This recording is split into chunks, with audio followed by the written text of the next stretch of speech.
في الايام العاديه ما رضيتش اتكلم عن الموضوع. لو انت شخص بتاخد وجبه زي دي في الشهر مش هتزعلك قوي، ولكن لما تبقى شخص صايم وجسمك بيكون في اعلى مراحل الامتصاص وتديله سكريات بسيطه ودهون مخلوطه بسكريات بسيطه، كميه سكر هي اعلى من احتياجك اليومي بثلاث اضعاف، بغض النظر عن الاسامي. ولكن انا ككوتش بتكلم في التغذيه، وخصوصا للاطفال الصغيره اللي بتبقى ماشيه ورا التيك توك والترند، وبيبقى جابر ابوه وجابر اخوه ان هو يروح يشتروا الحاجات دي.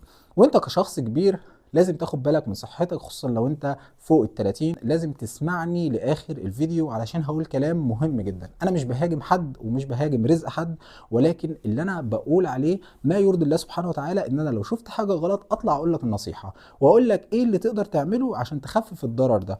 وليك في الاخر حريه الاختيار، عايز تروح تشتري وتاكل كل يوم اعمل ده، وعايز ان انت تحافظ على صحتك وتفهم الحاجات دي بتعمل ايه في جسمك كمل الفيديو معايا. الطبق الواحد اللي انت بتاكله معدي 3000 سعره حراريه. لو انت هتاخد حاجه سمول فبتبقى 800 ل 1200. انت احتياج جسمك كشخص كبير وراجل، هو مش بشتمك، لا راجل كنوع يعني، بيديك 2000 سعر حراري. اما الست او البنت بيكون لها 1500. دي الرنجات اللي يعني منظمه الصحه العالميه قسمتها. الموضوع بيختلف من النشاط وبيختلف من قصص تانية كتير اتكلمت عنها في فيديوهات، بس خلينا ناخد مثال. يعني 2000 سعر حراري وليكن مثلا، او انت 1500 سعر حراري وكلت وجبه 800 سعر حراري، فاضل لك قد ايه؟ فاضل لك من ال 800 سعر حراري 700 سعر حراري.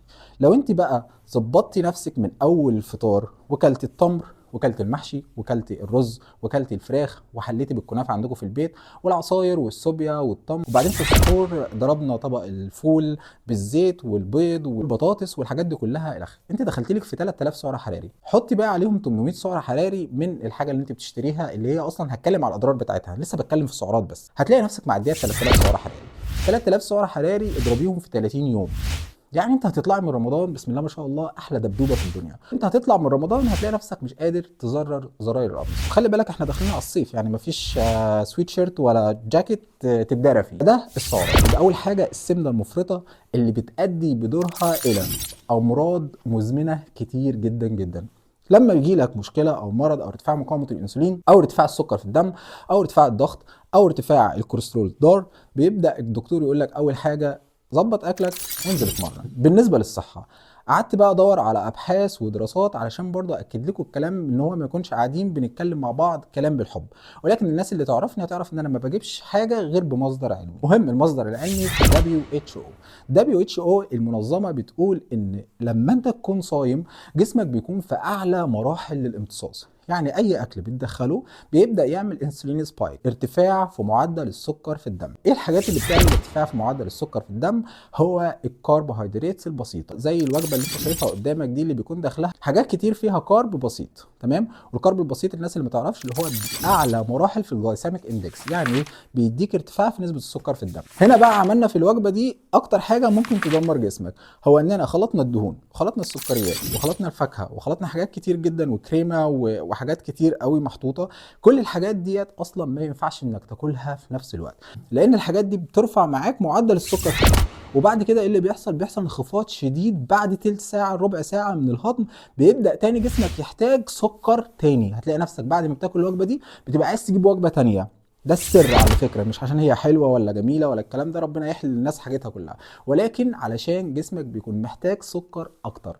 فهنا هي دي المشكله. فخد سكر اكتر، خزن بقى يا معلم في الجناب وفي الكرش وفي البطن وفي الفخاد، وابدا دور على كوتش اونلاين او انزل الجيم عشان تحرق كل الكلام ده. سيبك من كل الكلام ده لو انت مش بتحب شكلك قوي، ولكن صحتك.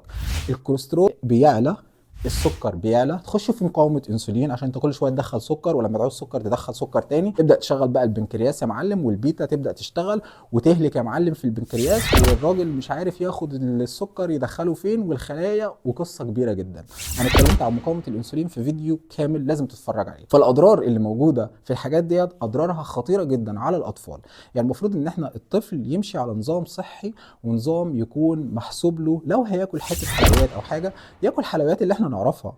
الحلويات البسيطه هي اثرت معاكم في ايه؟ معلش الكنافه بالمانجا اللي هي بتتحط عليها عسل نحل اثرت معاكم في ايه؟ انا واحد بحط في الدايت بتاعي للناس اللي بتشترك معايا كنافه وقطايف، ولكن بطريقه صحيه، والله بعمل لهم كحك العيد بطريقه صحيه. ولكن الحاجات اللي احنا نعرفها المتعهد عليها، لكن نقعد نلعب في الاساسيات وتبدا تحط لي حاجات لما تيجي تاكل معلقه فيها تلاقي السكر دماغك لفت حرفيا، الكلام ده ما ينفعش ان احنا نمشي عليه. فاتمنى ان انت توعي اطفالك وتوعي الناس، ولو هتمشي او لو هتاكل تبقى وجبه واحده وما تكونش وجبه كبيره، يعني معلقتين ثلاثه من نفسك علشان تحافظ على صحتك وتحافظ على جسمك. ولو انت استفدت من الفيديو ده ما تنساش تصلي عليه بس صلى الله عليه وسلم، وتعمل شير لصاحبك اللي كل شويه يقول لك ايه تعال نروح نضرب اشطوطه لحد ما كرشه ما بقاش عارف يخش من الباب.